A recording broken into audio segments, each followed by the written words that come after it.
Well, good afternoon from the Rooster Inn Observatory. I could not resist seeing the moon and taking a quick look at it.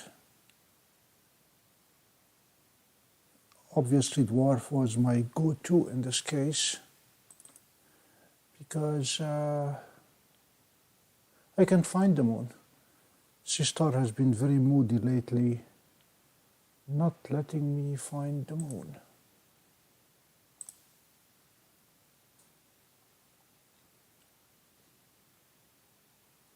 I'm going to record a little bit and then adjust the exposure just a touch.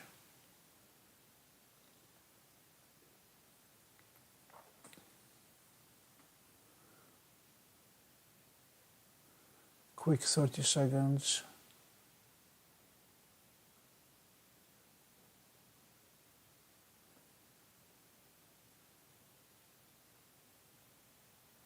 Okay.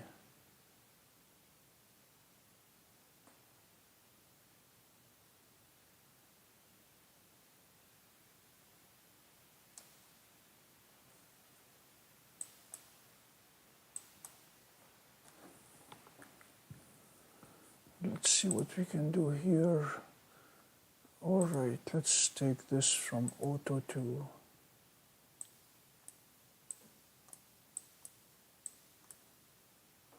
just a bit darker. All right, that's more like it. This is more like it. That's what we have outside right now. It'd be using to take another quick video.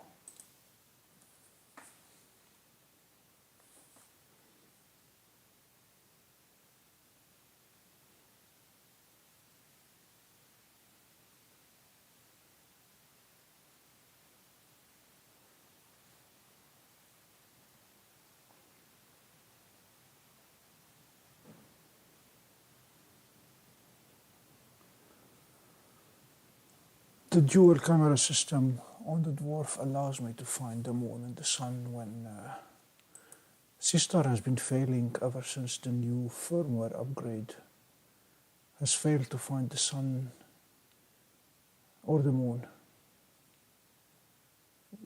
Zero success so far.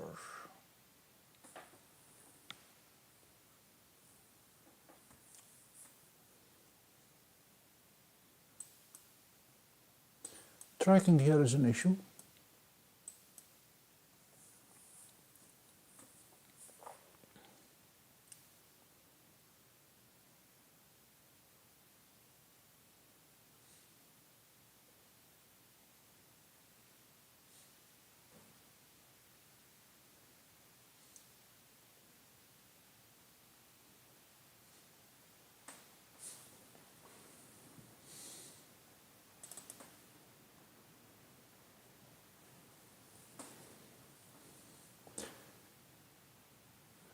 So the skies are crystal clear, giving me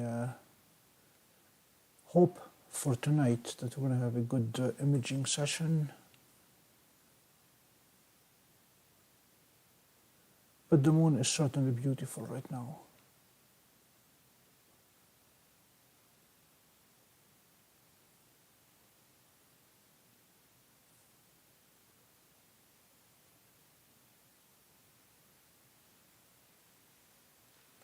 This is just a quick imaging of the moon before I let the dogs out and then let the dogs in and give them dinner. And attend to the trivias of the household. I like that crater on the side.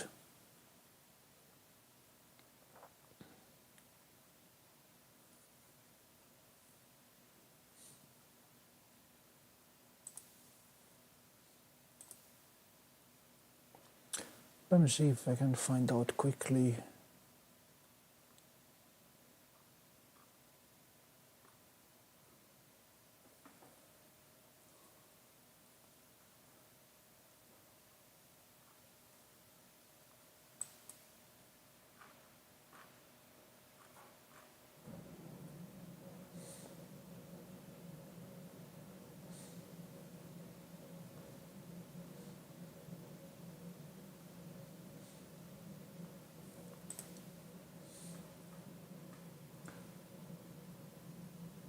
This may be the Copernicus crater.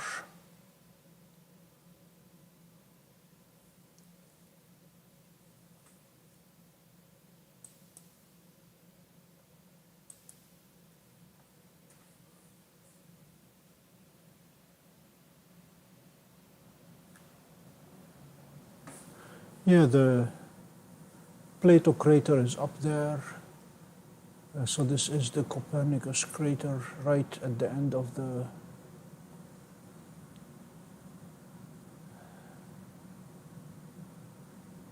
mountain chain.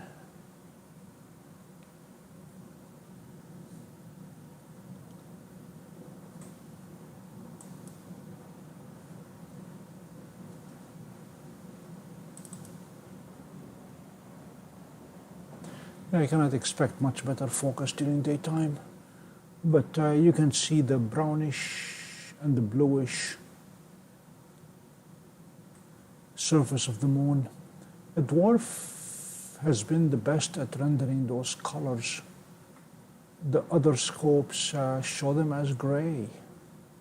The whole thing is just a gray picture.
And happy winter.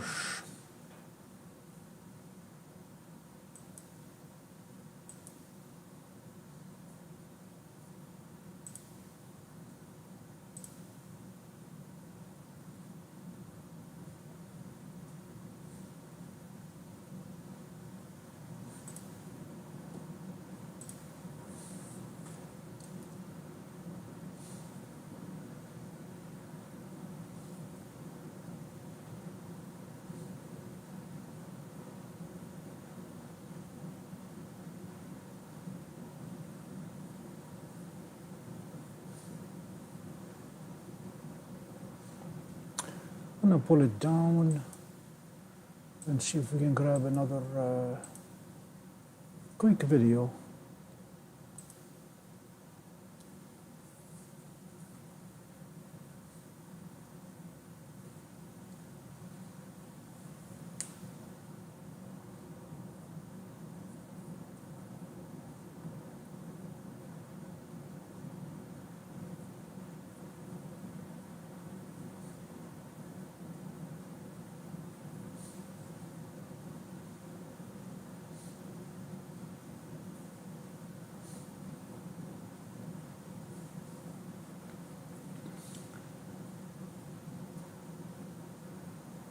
This is going to allow me to stack a minute worth of video and then process it into hopefully a sharp, nice image.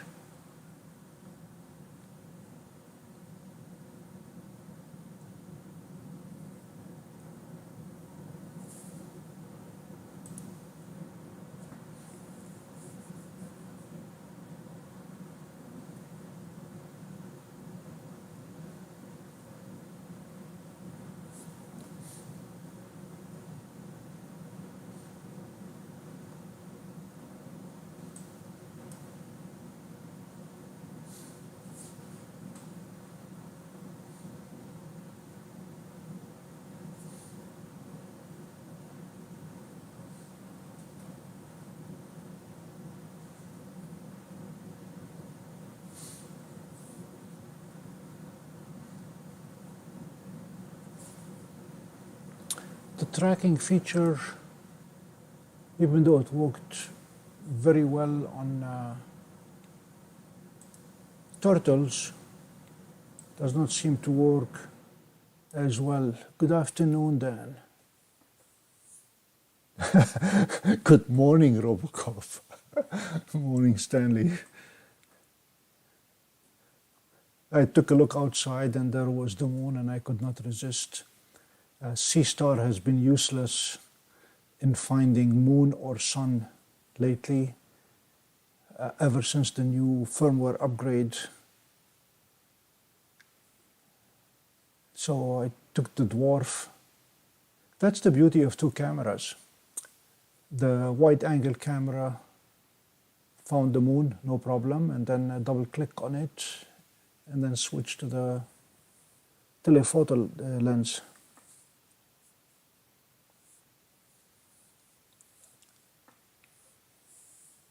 I'm looking forward to a good night. I have 3 grandchildren coming to town, so I'm going to have dinner with them, which will delay going live, but I still expect to have at least Seestar, possibly Stellina out tonight.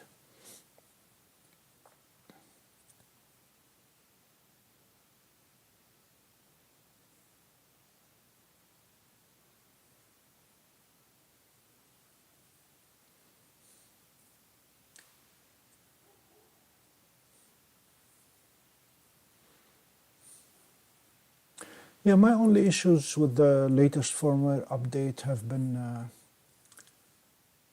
inability to find things during daytime. It has failed every single time. Prior to that, I was 3 out of 3 on finding the sun. Now it's 0 out of 5. Even though it's bright, clear sunshine, I had to find it manually. And it definitely does not like to find the moon during the day. Not enough contrast. And the other annoying thing is too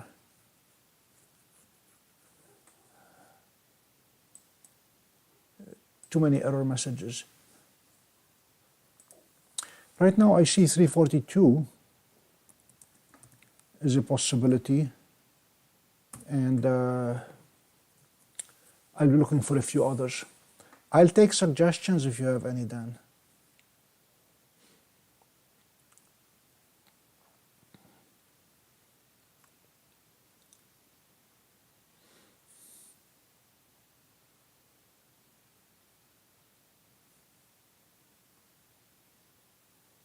The amount of software in that app and the amount of firmware in that device are just mind-boggling. We're talking about the cost of development of that software being pennies per line, as opposed to what used to be thousands of dollars per 10 good working lines of code.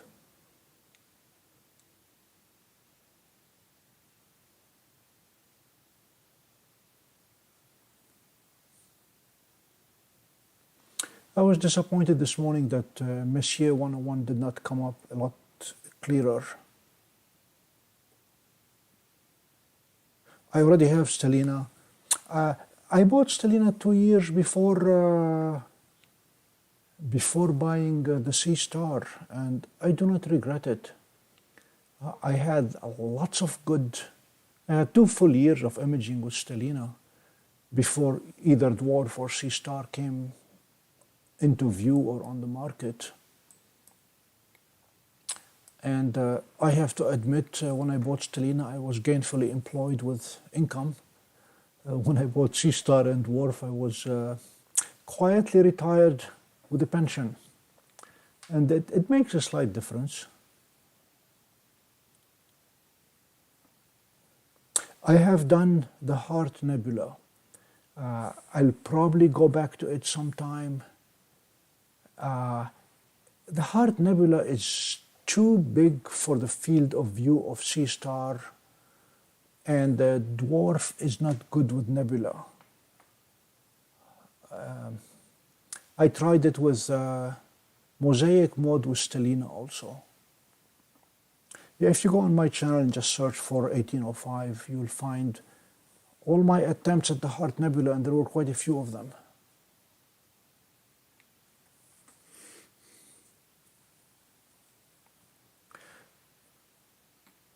I hesitate to do nebulae when there is a chance of cloud outside, because even a passing cloud is going to mess up the stacking. This morning I had tremendous success with only about 6 or 7 minutes worth of stacking M13, even though clouds were going through. I mean, we literally imaged it and stacked it through clouds, and you could not tell that there were clouds. That's not the case with nebula. The minute you go infrared on or IR pass, you're at the mercy of the clouds.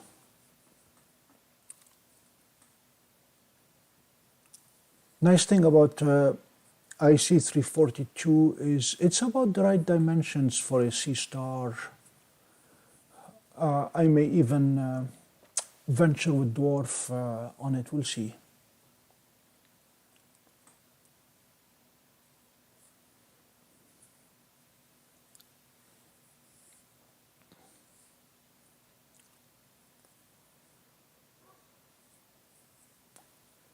It's 4:15.